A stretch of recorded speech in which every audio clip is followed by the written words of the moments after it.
এক দেশে এক দয়ালু রাজা ছিলেন। তার রাজ্যে প্রজারা সবাই খুব সুখে আনন্দে থাকত। রাজার দুই কন্যা ছিল।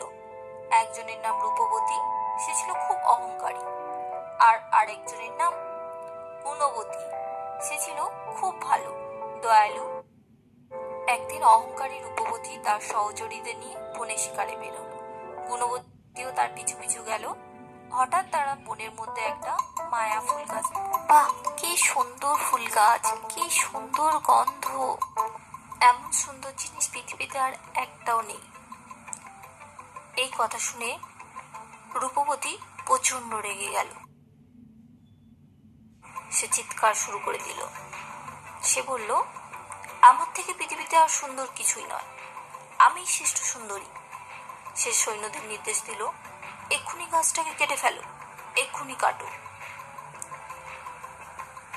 সৈন্যরা গাছটা কাটতে যাবে এমন সময় পিছন থেকে গুণবতী দৌড়ে দৌড়ে এলো।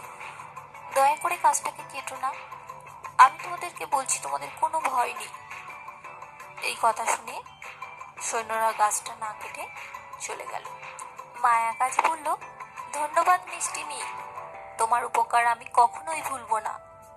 তুমি বাড়িতে গিয়ে আয়নার সামনে আমার কথা স্মরণ করো। এদিকে রূপবতী তার সহচরীদের নিয়ে আরো গভীর বনে প্রবেশ করলো। হঠাৎ তারা একটা সোনার হরিণ দেখতে পেল।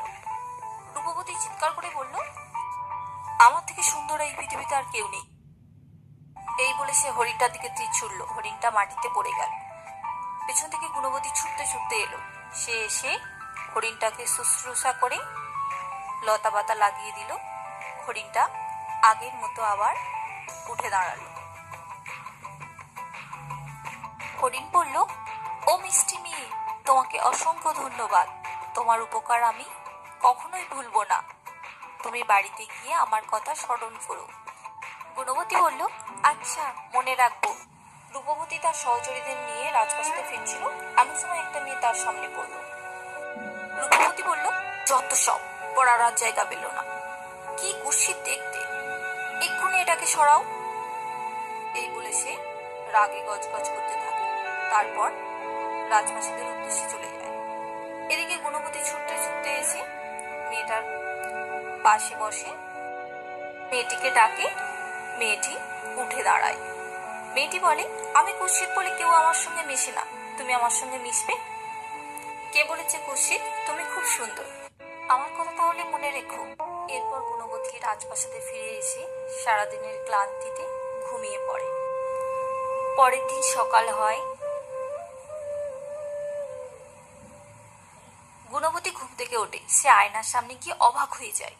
তার এক রাশ ঘন চুল, সোনার মতো রং, আর কি সুন্দর মিষ্টি দেখতে। সে নিজে অবাক হয়ে যায়। এদিকে রূপবতীর সহচরী তার ঘরে এসে অবাক হয়ে গেল। রূপবতী ছুটতে ছুটতে আয়নার ধারে যায়। সে নিজেকে দেখে আর কাঁদতে থাকে। সে নিজের অহংকারের ভুল বুঝতে পারে। তারপর রাজা তার দুই কন্যাকে রাজ্যের দায়িত্ব দেয়, আর রাজ্যের প্রজারা সবাই খুব আনন্দের